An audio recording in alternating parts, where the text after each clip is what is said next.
Assalamualaikum warahmatullahi wabarakatuh. Nama saya Naswa Sefiani dari program studi statistika dengan NPM 1006061210057. Di sini saya akan mempresentasikan hasil karya tulis ilmiah saya yang berjudul Analisis Statistik Perbedaan Mean atau Rata-rata dari kedua data dengan uji independentitas.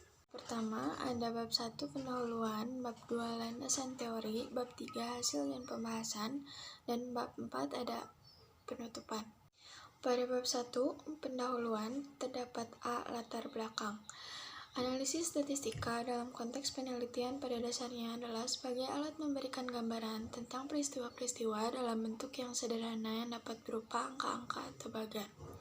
Kegunaan statistik tidak hanya untuk mendeskripsikan data yang diperoleh pada waktu lampau, misalnya data mengenai jumlah penduduk, pendapatan per kapita masyarakat, tingkat produksi lahan, dan tingkat pertumbuhan perekonomian suatu daerah, akan tetapi dengan statistik sebagai simbol data dapat digunakan sebagai pijakan untuk memprediksi kejadian atau peristiwa di masa yang akan datang, serta dapat menjadi simpulan yang tegas dan akurat.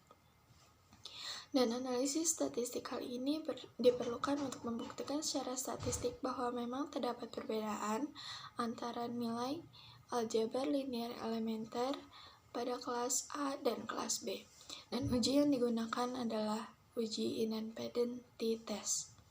Adapun rumusan masalahnya, dengan adanya latar belakang di atas, maka diambil rumusan yaitu apakah terdapat perbedaan mean atau rata-rata dari kedua data yang dilakukan dengan analisis statistik. Kemudian ada tujuan penelitian. Yang pertama, mengetahui analisis dengan cara uji independentitas, membuktikan secara statistik apakah terdapat perbedaan antara nilai UTS aljabar linear elementer pada kelas A dan kelas B. Selanjutnya ada bab 2 yaitu landasan teori yang mendukung penelitian kali ini. Yang pertama ada data pengamatan. Data pengamatan dibagi menjadi dua yaitu data primer dan data sekunder. Dan data yang digunakan pada pengamatan ini adalah data primer. Data primer merupakan data yang diperoleh dari sumber aslinya. Dalam menghitung suatu data dapat dihitung menggunakan software selain perhitungan manual. Salah satu software yang dapat melakukan perhitungan statistik adalah Minitab. Minitab adalah program komputer pengolah statistik yang menggabungkan kemudahan penggunaan seperti Microsoft Excel dengan kemampuan untuk melakukan analisis statistik yang kompleks. Selanjutnya ada pengujian hipotesis. Pengujian hipotesis adalah prosedur yang dilakukan untuk memutuskan apakah hipotesis tersebut akan diterima atau ditolak. Dalam pengujian hipotesis, keputusan yang diambil termasuk ketidakpastian, artinya keputusan itu mungkin benar atau salah, dan itu menimbulkan resiko. Besarnya resiko dinyatakan sebagai probabilitas. Di dalam pengujian terdapat dua hipotesis, yakni hipotesis nol dan hipotesis alternatif. Hipotesis nol adalah dasar pengujian statistik atau hal yang berlaku secara umum, sedangkan hipotesis alternatif merupakan kesimpulan sementara dari hubungan antar variabel yang sudah dipelajari dari teori-teori yang berhubungan dengan suatu masalah. Menurut tingkat penjelasan variabel yang diteliti, terdapat 3 bentuk hipotesis yang dirumuskan dari uji, yaitu hipotesis deskriptif, komparatif, asosiatif, atau hubungan. Selanjutnya ada pengertian uji independentitas. Menurut Ghazali, uji statistik T adalah suatu uji yang menunjukkan seberapa jauh pengaruh satu variabel independen secara individual dalam menerangkan variabel dependen.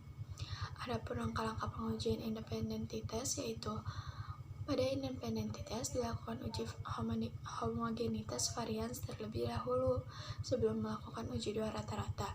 Selanjutnya ditentukan rumusan hipotesis, kemudian ada taraf kepercayaan, kemudian dilakukan uji statistik, kemudian menentukan hasil pengujian atau kriteria uji berdasarkan hasil perhitungan yang diperoleh pada statistik uji. Selanjutnya ada bab 3 hasil dan pembahasan. Berikut merupakan data pengamatan yang digunakan pada penelitian kali ini. Selanjutnya ada perhitungan menggunakan Minitab. Yang pertama, dilakukan uji homogenitas varians. Rumusan hipotesis H0 yaitu varians homogen, H1 varians tidak homogen atau heterogen. pada taraf kepercayaan 5% atau 0,05, diperoleh statistik uji dengan Leventhal 7,29 dengan p-value 0,009. Kriteria uji. Berdasarkan hasil pengujian diperoleh nilai p-value 0,009 karena nilai p-value 0,009 yaitu kurang dari alfa 0,005, maka H0 ditolak dan uji signifikan. Dan diperoleh kesimpulan pada taraf kepercayaan 5% dapat disimpulkan bahwa kedua varians tidak homogen atau heterogen. Selanjutnya ada uji dua rata-rata. Dengan rumusan hipotesis H0 tidak terdapat perbedaan rata-rata atau mean nilai kelas A dan nilai kelas B. H1 ada perbedaan rata-rata atau mean pada nilai kelas A dan nilai kelas B. Dengan taraf kepercayaan 5%, statistik uji diperoleh dengan nilai T hitung min 1,44 dengan p-value 0,153. Berdasarkan hasil pengujian diperoleh nilai p-value 0,153 yang berarti nilai tersebut lebih dari 0,05, maka H0 diterima dan uji tidak signifikan. Diperoleh kesimpulan pada taraf kepercayaan 5% dapat disimpulkan bahwa tidak ada perbedaan rata-rata nilai kelas A dan nilai kelas B. Selanjutnya ada bab 4 atau penutupan yang berisi kesimpulan, yaitu pada pengujian hipotesis penerimaan atau penolakan dilakukan dengan kriteria sebagai berikut.